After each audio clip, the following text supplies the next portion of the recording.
es un honor poder participar en este evento y es un honor particularmente comentar estos dos trabajos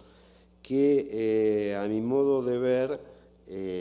son dos trabajos que aportan un análisis que, si uno lo mira en la producción latinoamericana, en realidad empiezan a cubrir un área de vacancia. En ese sentido, yo el comentario que quiero hacer lo voy a dividir en tres puntos, tres tópicos. Uno que más bien va a intentar, ya que la mesa está planteada en función del tema de autonomía y sobre todo cogobierno desde el legado de la reforma, el primer punto que quiero compartir con ustedes sería una suerte de contextualizar los orígenes de la reforma, cómo se constituye este ideario respecto de la autonomía del cogobierno,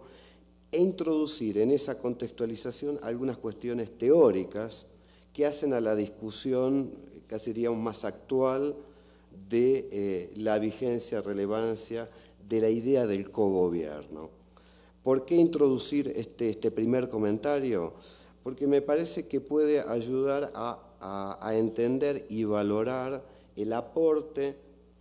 del trabajo, por un lado, de Leopoldo, respecto en esta visión comparada, y por otro lado, valorar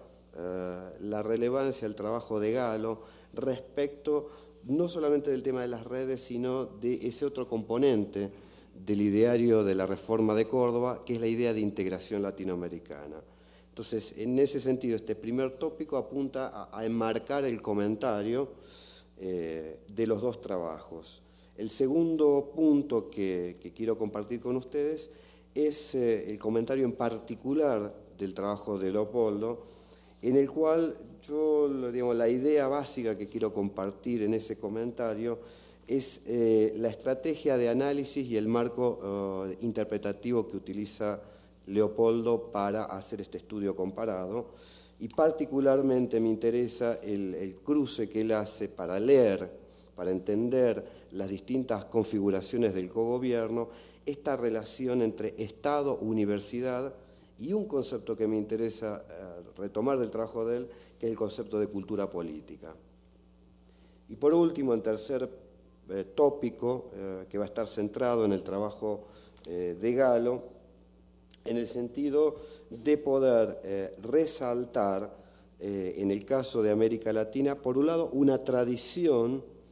que tiene que ver con la conformación de espacios regionales, de vinculación de intelectuales, instituciones, en este ideario, en esta continuidad en el ideario de la integración latinoamericana. Y por otro lado, también para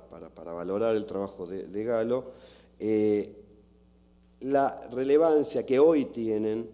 las redes universitarias en la conformación de agendas de política para la región y, por otro lado, en el fortalecimiento de la autonomía del espacio de universidades. Este sería el esquema de trabajo y prometo utilizar no más de 15 minutos. Bien, respecto del primer punto, me parece que es importante ubicar, contextualizar históricamente cómo surge el movimiento de la Reforma, en el sentido de cómo ciertas condiciones sociohistóricas de Argentina expresan ese conjunto de ideas, de valores, que van a ser, por un lado, difundidos en América Latina, pero a su vez van a ser reapropiados. ¿Qué quiere decir? Que, digamos, las ideas, esa amalgama de ideas, van a ser, digamos, asimiladas en función de las tradiciones nacionales universitarias. Entonces, digamos, mi idea sería recortar, digamos, cuál sería, digamos, el modelo originario. Dos cosas para entender el movimiento de la Reforma.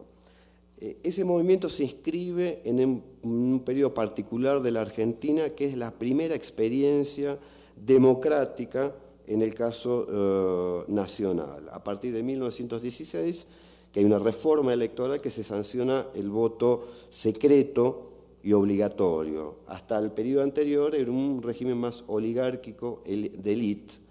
Entonces, en ese periodo de primera expansión democrática, el movimiento de la Reforma expresa, por un lado, el ascenso de las clases medias en la Argentina, que, como ustedes saben, digamos, el sistema educativo, digamos, en la Argentina se creó muy tempranamente y rápidamente se expandió a gran parte de la población. Esto es, a diferencia de otros países de la región, en el cual la educación básica tiene un desarrollo tardío, en Argentina esto es muy temprano y, por tanto, esas nuevas camadas llegan a golpear las puertas de la universidad y que en ese sentido la demanda de democratización se articula a la democratización de la propia sociedad.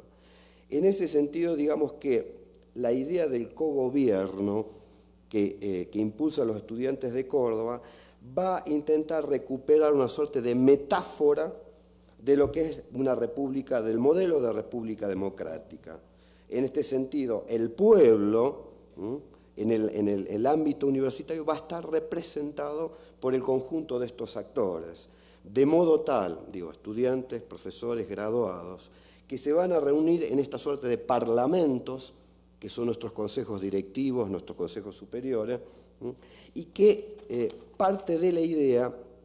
de que el demos, o la idea de democracia universitaria, es una suerte de relación virtuosa entre el componente democrático, entre el valor o la centralidad del conocimiento y del saber, y cómo la combinación entre democracia y saber